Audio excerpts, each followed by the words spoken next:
Okay, so we're going to taste our ChatGPT ale. Very keen, very keen.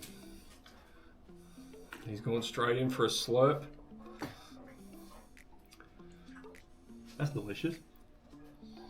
Don't mind it. What would that be comparable to? It's got a different flavour, hasn't it?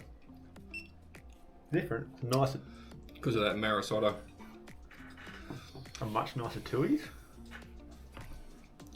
Yeah, it does have a little bit of that. So it does have some caramel malt in there. So we've got nearly 3 kilos of Maris Otter, a kilo of Atlas Latrobe, 250 grams of caramel. It does give it a little bit of that. That's nice. You can taste the caramel. And then just 300 grams of wheat. So what's the Maris Otter? That's a grain. Yeah, so it's So I had one of these earlier, and all I could taste was the water. Again, the water's been bothering me a bit, so that's why I've decided to get that filter. So the IBU, so the bitterness units, so 26. Normally, Which is low. It doesn't taste bitter. it's pretty high for what I normally brew. So most of my brews, I try and make them between 10 and 15 IBUs because I just found that's where I sit, especially when I make a lager. I like So Beer Maverick tool, what you can do is they have a hop comparison chart. So if I put in, might be right there anyway, Amarillo. Amarillo. Should have my glasses on. Very citrusy. Compared to the others, absolutely. Gets a little bit of tropical, a bit of stone fruit, and a bit of floral. They're the main flavour profiles. Descriptors include floral, spicy, tropical fruit, citrus, orange, geez, there's a lot here. Orange, lemon, melon, apricot, peach, grapefruit, and dank. So if you put all those together, but I always find descriptors are a bit difficult. I think with Amarillo, I've always got that peachy. It's funny, like when people describe these fruits, I don't ever think it tastes like a peach.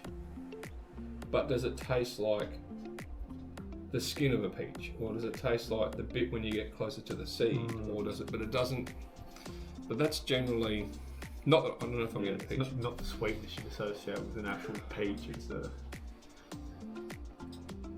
I've almost got like a piney. You got a bit of pine? I think. And I don't think the descriptors are ever that accurate, and I think it depends. If I dry hopped, I think we get a lot of the stone fruity flavours from it, and the peach and that real from the dry hop, because it's just going to give you a flavour. But because this has got a 10-minute addition, so 10 minutes to go on the boil, it will give you some bitterness and throw off some flavours. And then it's got a 0-minute one, so it should be mostly just flavour that it throws off, but then dry hopping. So I think at each stage of the boil, you can get different flavours. But then also, you're going to have flavours coming from the yeast itself. Yeah, depending on the type you use. So we used... what yeast did you say you used in this? It's an English SO4. SO4. And I think this... Is there a descriptor of what flavours that can produce? See, because this was done under pressure, I think maybe there's not a lot of esters coming from the yeast. Because I pressure ferment just about everything, I think it really makes a clean beer. And it lets like the malt flavour and the hop flavour shine through rather than the yeast. SO4 yeast produce balanced, fruity and floral notes. When they say fruity and floral, we could get fruity and floral from the Amarillo anyway, because it's 2 of their characters. So lending to an English character to the beers, resulting in clear, well attenuated ales. So I wouldn't say floral's completely wrong. Like you get some floral piney. Yeah. Man, it's just smelling better and better every time Maybe a very Sure. subtle dank too, like a tiny amount. Mm.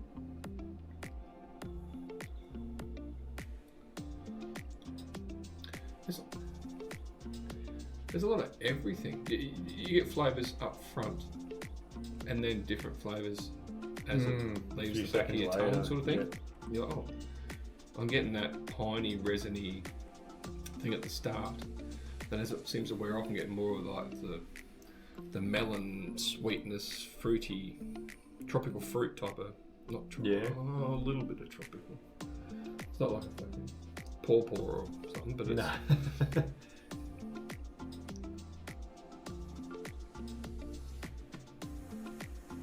Yeah, it's nicer at the end, I reckon, like the end of the mouthful.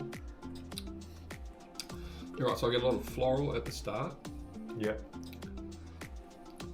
and then as that wears off, I'm getting more fruit, much more fruitiness, like at the back of my tongue. It's all pretty subtle and hard to distinguish, but it's. I do wish I dry hop this now. I think next time I do it, I'll use the actual fermenter and do a dry hop edition of the Amarillo. Yeah, And okay. I think this would be sensational. Yeah, cool. Like you said, maybe under the fact that it's under pressure, it's just masked any yeast taste and everything you can taste is coming from the hops and the grains. I think so. I think it's super clean as far as what the yeast has done. I think the yeast has just produced that 5.5% that's making my head spin right now. It's just done its job with no additional flavours. Yeah. How would you know that's 5.5? I've had 5.5. Like if you went and got a Cooper's, Cooper's Red or what are they? Yeah. Are they 5.5, 6? I think they're pushing sixes, the reds. Might be pushing 6s. But you can taste those. I think it's fusel alcohol. I think that's what they call it. So when you Like it burns a bit. Yeah, going yeah. down, yeah. like ethanol. Yeah. But when you ferment under pressure, you don't get that. It eliminates those fusel alcohol tastes as well. So I think that's why this is a bit scary. Yeah, it goes down too easy. And It I can't taste taste it. like something that should rock you. Can't taste it, but my head's telling me it's 5.5. A winner. A winner? Winner, for Like sure. Yeah. Yeah. It has cleared Say out about nicely too, recipe. hasn't it? Yeah, yeah. Good visual appeal, good taste. What more could you ask for? Just dangerous that it's 5.5%. Does not taste it at all. No, I can't taste any alcohol. To me, it just tastes like a beer. Yeah, go down way too The easy. hops they're really coming through at the moment. I reckon the keg's about to empty. Let's see how it goes.